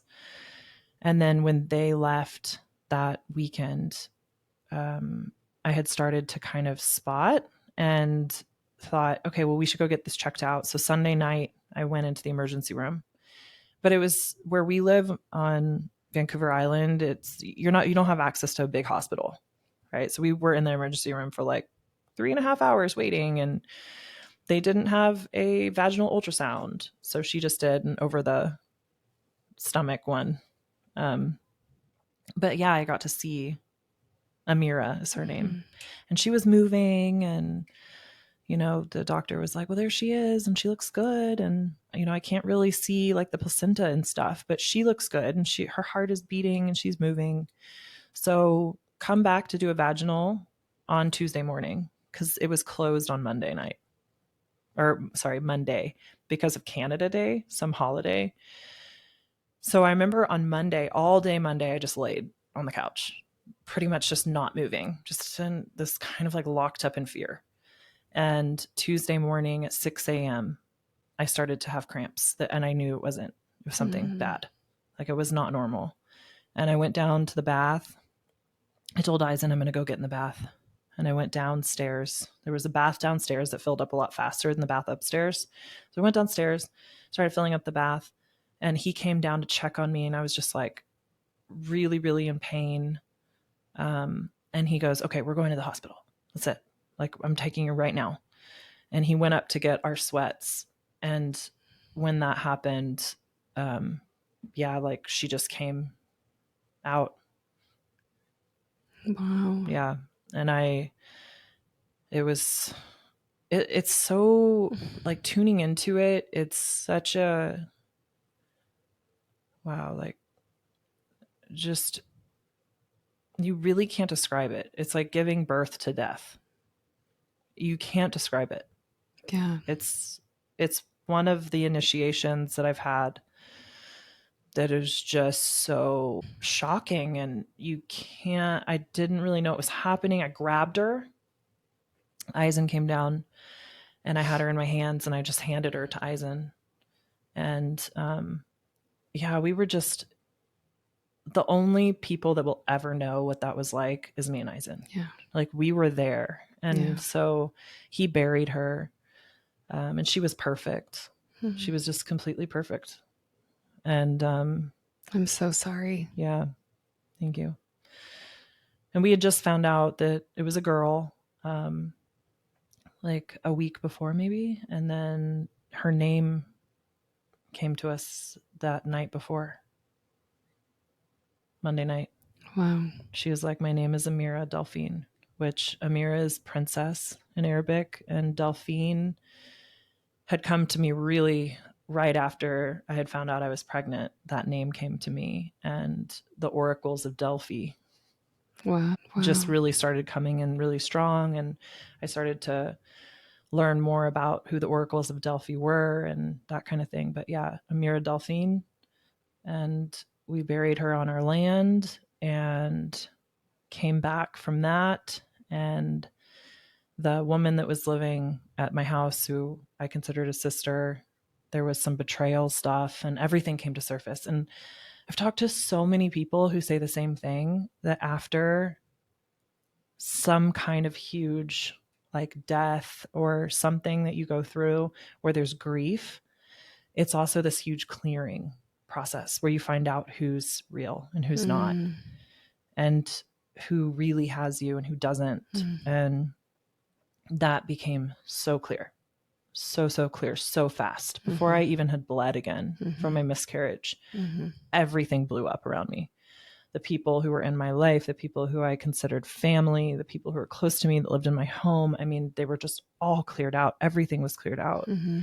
And not only was I grieving the death of my daughter, I was grieving the death of this identity, these people, this soul family that I thought that would have you I during had this. for years, know. And then I knew I needed to let go of the dragon house for a while. And so there was like a grieving death process with that, where a couple months later, after all of that happened, we left and we went to the mountains. And so, and in the mountains, it's totally different. The dragon house is Sister Shanti. The mirrors there, what I built, the energy of the house, the spirit of the house, the land, the connection I had with the land. I mean, the fireflies that come at night, it's just this, it's so magical. And it's like, and so is Sister Shanti, who danced in the mirrors and was this maiden and who had this magnetism and, all of these things. And I just felt she's gone. She's gone. Yeah. That's done. Yeah. And so I was grieving that. Yeah. The loss of her. So much. And that identity. And it's like, and then it's like, who am I? Yeah. And this was just back in like February, end of February, I lost Amira. So it hasn't even been a year. And it's like all of this death. Just when I tuned in on the medicine, it felt like I've been in this cocoon. Like my wings have just been folded in on myself. And I've just been in this like process of grief and of death and of letting go and of like, and I can, for the first time actually drinking the medicine, grandmother showed me what's next for me. And I could feel like this kind of like, like the breath coming back in, opening, the movement, the wings like sort of stretching. And it's like, there's so much more for you, but I needed to go through that. I needed to go through all of that. I felt it really strong in Madeira. When we were in Madeira, and Elise said that rock has something, because I kept looking at it. I was like, oh, that rock, it's a portal. Something, there's something there for sure. And she said, it has something to tell you. It has something to say to you. So I went up to the rock and I put my face on it and I curled into it and I just started crying and crying, and the tears were flowing. And what I heard was, you had to give birth to death to appreciate life. It's like you had to really go through this initiation of your biggest fear, your absolute biggest fear, which was my fear the entire time I was pregnant, was losing the baby. I remember. And it was, and if you can do that, if you can be that brave, if you can still have faith after this, if you can still like try again, it's like nothing can stop you. Yeah. The fear can't get you, and I felt that, I felt that the giving the importance that it was for my path, that initiation, just so strong. And the gift that she gave me to be able to experience that, to be able to face my greatest fear, to be able to come out on the other side grateful, to be able to have everything removed from my life that wasn't meant for me. All of these things wouldn't have happened without her. The sacrifice that she made, her life. And I feel her, I can see her as a little girl. I can see her as a woman. The woman that she would have been in that body, at least. And she gave that up for me. Even just that teaching is going to change so many women's lives who are grieving that. And I just want to take a moment and just like thank and send love and light anybody who, is listening to this, to just take a minute, if you feel called, to even light a candle for Amira Delphine, and the gratitude we have for her and the gratitude we have for Shanti, thank you for sharing that part of your story. Yeah. You know, to have such perspective on something like that, that it just happened literally, you know, 6 months ago, is just so powerful. And I think one thing that I can learn from you, or anybody can learn from you, is that even through it all, even through the trust, still comes these cliffs to jump over and to trust. And if you're going to jump, and if you're really going to say yes, you have to understand the perspectives too of it all. Yeah. So how long did it take you to understand that? Immediately I heard she sacrificed. Wow. But I didn't know what that meant. It was the next day, because for those of you who have given birth, you know that you go into this whole portal. It's like you're very in this liminal space between spirit. And it's just like you're in this whole other space. And so a huge storm, it was the Pisces new moon. And if anyone knows astrology, this was like this, dark Neptunian, and this huge storm came and just made everything white. And that next morning when I woke up, my friend had delivered this huge white bouquet of flowers to me. And it was like the angels were just like holding me and loving me in the snow and the energy of all of it. And I just heard like she sacrificed herself. Wow. And I'm like, for what? Yeah. I couldn't understand it until everything happened, until I went back to the Dragon House and all of those people fell away from my life. And just understanding that even the Dragon House, I was holding on to this identity too strong, and even like Sister Shanti and who people think she is, and holding on to that too strong. And like, again, making more space. It's like always, always, always this opportunity to just clear myself even more, to like be even more of a vessel, to be even more of a channel for God to speak through me, work through me, shine through me, love through me. And knowing that like, it's not about me. It's allowing it to come through me. And so there's just, like so much letting go of, for sure. Wow. And as you like really let all that go and honor that, I see that we talked about this earlier, how you're stepping into this mother, from maiden to mother. And there's a lot of unknown, but there's a lot of like, we're burning that. We talk about dragons, how it's been so interesting. I was going to say this until after the podcast, but you have literally been shapeshifting into a dragon this whole time we've been talking. I'm not even kidding. Your eyes get like really teeny, and your mouth, your face comes forward. I can like feel us tuning back into grandmother frequency as we channeled together. It's been wild. But when I think of dragons, I think of alchemy and the things you've alchemized and continue to alchemize. And in order to alchemize, you have to let go. Like you have to not feel attached to something. And wow, what a gift. If there's one thing other than, I think they go hand in hand, truth and alchemy, and just being able to understand the depth of your truth, and also understanding that those continue to fall away to step into something greater. And that's where you're at right now.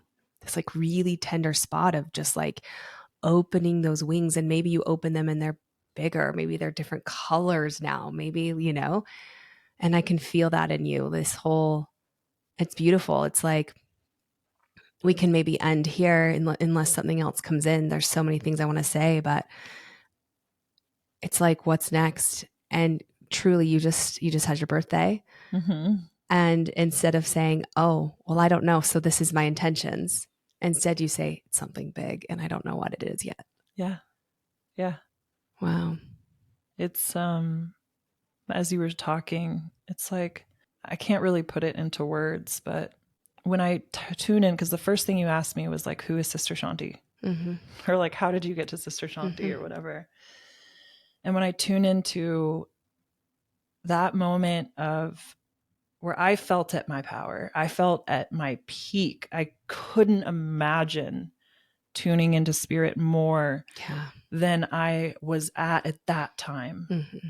And I think a lot of people will resonate with this, where you get to this place in your life, you're like, well, it couldn't be bigger or better than that. And so you almost get to this plateau period where it's like you start to kind of grieve this aspect of yourself who like maybe did really well with a course or made a lot of money, and like, how can I keep that up? Or like, how can I continue to be this person? Or is that, because it feels like that's the epitome. It feels like that's the top to you. And it's hard to let go of. It's hard because maybe everybody, it's your livelihood, or everybody sees you as that, or whatever the case might be. And for sure, that's the case with me. For sure. The second that I started talking about Gaza, I think I lost like 15,000 followers or something. I mean, of course, I gained some too, but I think I'm down, I don't know, 5,000 followers or something like that. But it's perfect. Mm-hmm. So perfect. This kind of cleansing energy for me is so perfect. And when I tune into it, it's like, there is more. There's so much more. Yes, that was a beautiful aspect of your life. Being Sister Shanti and being the mirror work queen and dancing in the mirror and being so magnetic and calling in your divine union and woo, all of this stuff. And it's like, but there's more. There's layers to this. There's, I'm going to go deeper. I'm going to expand. And I don't know what's in store for me. I'm just excited again, because it felt like this grieving period of like, I'll never be that again. Will I ever be that successful? Will I ever make that much money? Will I ever have that again? Will my body ever look like that again? And it's like, no, it'll be better. Yeah. Yeah. So I'm really excited. And grandmother helped me with that a lot. The Beautiful. remembrance and just the next step. Yeah. I always just say, go to the next step. Yeah. That's it. Yeah. I know our human minds want to go like 100 steps before we take a step. It's like, okay, I'll take that step, but like, what's the next 5 steps going to be? And it's like, that's not how it works, because spirit can't start working in your life until you take the step. Yes. So it's just the next step that you take. Yes. And then the next thing will come in, the next step, the next answer, as spirit moves things in your life from that point. Yeah. Not from the point you're standing now, but from the point of the next step. Yeah. So for me right now, my next step is going home and creating my altar, remembering music and dance, but in a different way. Just opening myself up, listening, and then waiting for my next step. Beautiful. Yeah. That's all it takes, is just that trust. Mm-hmm. What a gift and an example of that. I mean, I know that you have totally changed my life, and I'm so honored to call you my sister. And I know that the community that you've created and you're continuing to create and call in is doing that as well. And I'd love to direct them. You have something open right now that is going to start the initiation. Tell us a little bit about that. The initiation is one of the most beautiful offerings that I've ever done, I feel. And it's with Eisen. It's the first time that we've taught side by side, but also individually. So we're holding this container. It's a 9-week container, and it's through the elements. And so it's just all of the esoteric teachings that I've learned, also incorporating astrology in a really, really beautiful, powerful way. Basically just this divine architecture that we're being called back into. And so we go through the wheel together, and it's just like this really deep dive into this esoteric wisdom. And I teach the element 1 week, and then the next week Eisen teaches the same element, but in his way, in his style. We have an opening ceremony. There's a community involved, so that you can be with everyone else who's just like going through this process. Beautiful. Because it's very much, yes, there's a lot of teaching that you're taking in, but then spirit is like working in your life throughout the process as well, which that's how containers work. Channeling. And totally. so it's like, as you're going through, you're going to see your life shifting and you're going to see different things kind of happening. And there's a community aspect that people can feel like they have that support and tune in and ask questions and be held. And then, we have a beautiful closing ceremony, and we did it once before. So this will be the second round, but the first round, I mean, people's complete, like their whole lives are different. Yeah. Just completely transformed and changed. Yeah. From showing up and being willing. Yep. So powerful. So that starts we will have the opening ceremony on the winter solstice. Okay. December solstice for those that are in Australia. And it's going to be self-paced. So we'll release one course per week. Yeah. And as long as you listen but it's not a live class, which is, I think, nice. Yeah. So that no matter where you live, you can tune in to that video. It's like a video teaching, and tune into that for that week and be ready for the next week, because we'll drop one each week for the 9 weeks. Yeah. Gorgeous.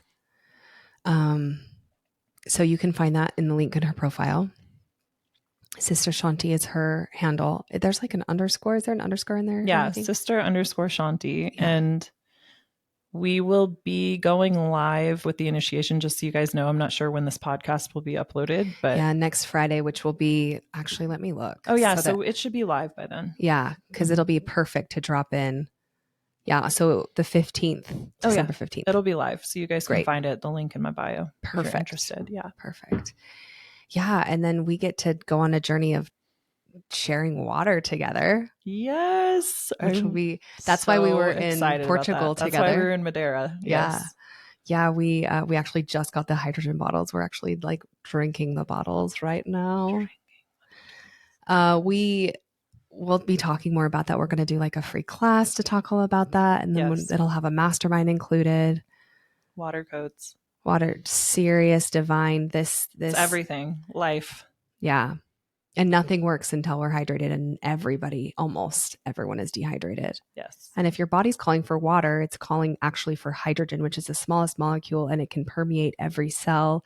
I mean, it's just everything. And it's interesting because you and I teach through the elements.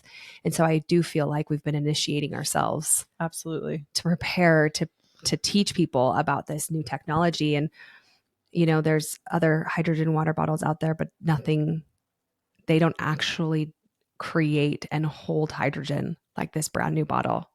I mean, literally brand new and all over the world. We just barely got it. And we're one of the first people to have this.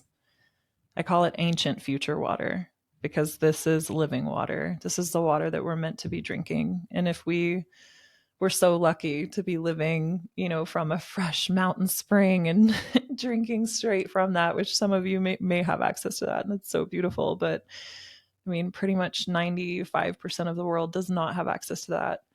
And so this technology is just such a godsend for people to come back into health. Yeah. Homeostasis. Yeah. It's everything, like you said, hydration.